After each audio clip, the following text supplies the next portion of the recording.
The Dallas Mavericks are not favorites for the NBA championship. And in this world, Jono, in this world of Kyrie and Luka Instagram edits, we had to show you why. So here are the 5 reasons why the Dallas Mavericks are not going to win the NBA championship. This is part 2, fellas. Let's get locked in. Every good debate has 2 sides. Yep, it does. You're repping the Mavs. I'm repping the Boston Celtics. It makes me sick to my stomach, but here we are. Reason number 1. Luka Doncic will be locked down by the Boston Celtics. Now, before I pass the floor over to you, Jono, let's go through it. You got Jason Tatum. Yep. He's not going to guard him, but he's the toughest switch defender if you are a wing. 4 out of 10 in terms of field goals against him the last few seasons. Jaylen Brown, the most frequent matchup Boston has thrown at Luka the last few seasons. 5 out of 15 field goals. The high intensity matchup, the full court pressure, we talked about it last week. That's definitely going to be there with him. And then you've got Drew Holiday. You know, when he was with the Bucks, he was the primary defender. He might get a bit of breathing space this time, but he's been very, very good. And regarded as many in the league as the best perimeter defender. Exactly right. 15 for 33, Luka is against Drew. Yep. And forced a lot of turnovers. A lot of turnovers the last few 11 seasons. in the last 3 seasons. And then you've got someone with the reputation now. Thank you, JJ Redick. Derek White. Yep. 16 for 26. He does have a bit of a smaller frame, less weight to throw about, and probably the matchup that could be exposed by Luka Doncic. Jono, the floor is all yours. The Boston Celtics have all these bodies to throw at Luka Doncic. Yep. How will he respond? I think he'll respond as Luka always does. Mm-hmm. He'll find a way. But in terms of the matchup, this is probably Luka Doncic's toughest series, probably in his career. Like he just went through. You've got 4 bodies you can really throw at him. You got the 2 big wings in Brown and Tatum, and then you got Holiday and Derek White, both who were second team all defense this season. And with the stats, Derek White surprisingly has been dominated by Luka, 16 for 26 over the last 3 seasons. And that's primarily because of the size.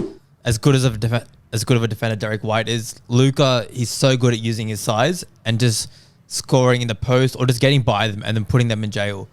And what you said with Jaylen Brown, that's really interesting, I think. You've seen him dominate these playoffs on offense. But I think for Boston to win the finals, You got to lock in. he's got to dominate on defense. And it's really going to be interesting to see whether that takes away from his offense, exerting so much. Because if you're defending Luka Doncic and you want to even try to lock him down, you're going to be exerting so much dominance, whether it's primarily with your body, because he's a physical player and Brown is a physical player too. But we know defending Luka is no easy task. It's going to be draining. And Jaylen Brown, he's going to have to step up on both ends of the floor. And if he can do that, the Celtics will go a long way to winning the series. Let's see how it goes. I'm excited for the finals. You are too. The thing with Luka Doncic, and I talked about it last week. I talked about it last few weeks. Yep. We're approaching now the 2nd, 3rd month of the playoffs, John. Yeah. It's been a long ride. Yeah. A ride that Luka hasn't had up to this point in his career, playing all the way through to June. Not many have that privilege, by the way. Anyways. Okay. Wow. We went there. Game 1. Cool. Game 5. I'm going all the way back to the Western Conference Finals. 2022. Luka didn't show up. And I have to ask the question, we've seen so many times this season, is the fatigue going to set in? Because we talk about these multiple bodies. Boston will always have a good defender on Luka for 48, 52 minutes, Playing whatever it is. defense as well. How is he going to respond physically? Is he going to stay in the game for 48 minutes? Because he can't do that right now. He can't.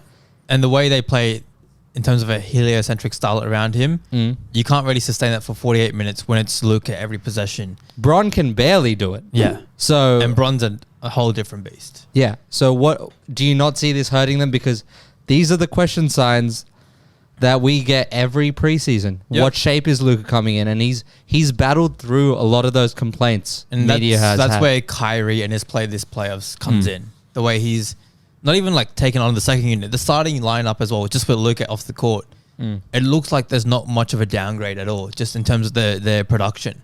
And what we said with Luka and his lift, in those 2 games you mentioned, he shot 3 for 10 from 3 and 3 for 13. And primarily that's just with your lift on your shot and fatigue. Early in the postseason, he was struggling with the 3. People were saying it's the injuries, it's the shoulder, it's the knee. And he looks to have recovered pretty well from those. But as you said, deep playoff run, he's never gone this far. Physical defenders, will he lose that lift with fatigue? It'll be interesting to see. Reason number 2 then, you talked about it. Kyrie Irving, Luka Doncic, they're not going to have enough help to get them over the line 4 times against the Boston Celtics. Yep. People have been talking about it. We'll get onto it a little bit later. But the best 7 players, there's only 2 of them in this series from Dallas. I'll leave it there. Yep. Talk to me. Do they have enough help? Which PJ Washington are we getting? Which Daniel Gafford are we getting? Yep. Is Derek Lively going to answer another question that I don't expect him to every step of the way, which is beautiful to see, but which role players are we getting? What versions of them? I think that's a great question to have asked maybe in the second round or even in the conference finals. But every step of the way, every series, they've continued to lift their game and perform every single game. And going into these finals, I don't think it will be any different because it's not them producing themselves. They're just playing off Luka. They're playing off Kyrie. So it won't be as much on them as long they know they got to be in the right spots, and they've been doing that this series, whether it's in the corner, in the dunker spot, flying to the rim on a cut, and if they just continue to do that, stick to the basics, Luka and Kyrie will steer them in the right place. Let's see, because I know a lot of those guys, they get a lot of their confidence from defensive sets. Yep. And if they get scored on, if PJ Washington, if Derek Jones Jr., they get dominated by the Jays. And we'll get on to the Jays very shortly. I don't think that confidence is going to be there for the course of this series. Now, we look at this team in Boston. We talk about the 2 Jays. Ice and fire. Ice and fire. Fire and ice. Fire and ice. Cool. Let's talk about it. Luka and Kyrie are easy mismatch targets for the Jays. Now, again, before I throw the floor over to you, you're going to see a lot of that mismatch hunting during this playoff finals. Tatum, he's going to try switch onto the guards. Porzingis, over the course of the season, we've learned a lot about this guy.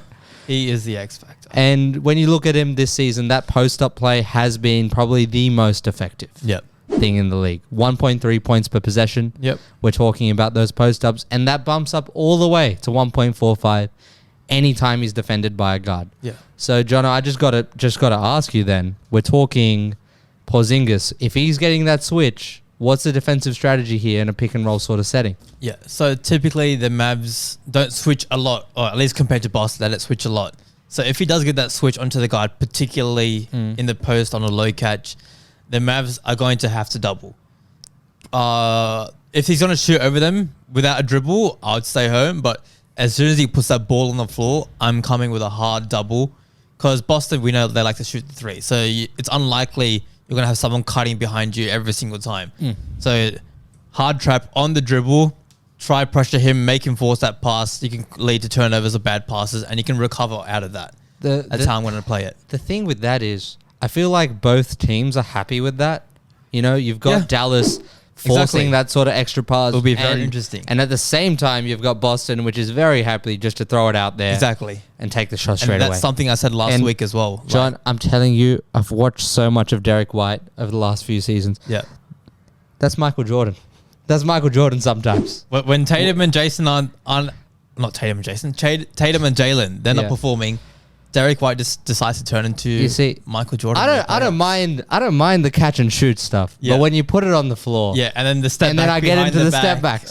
Anytime. And then Drew Holiday on the run, fading away in the corner. We saw that.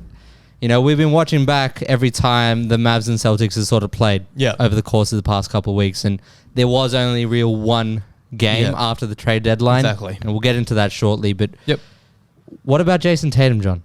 You know, he's going to love that switch on Kyrie. He's going to love that. Are you happy?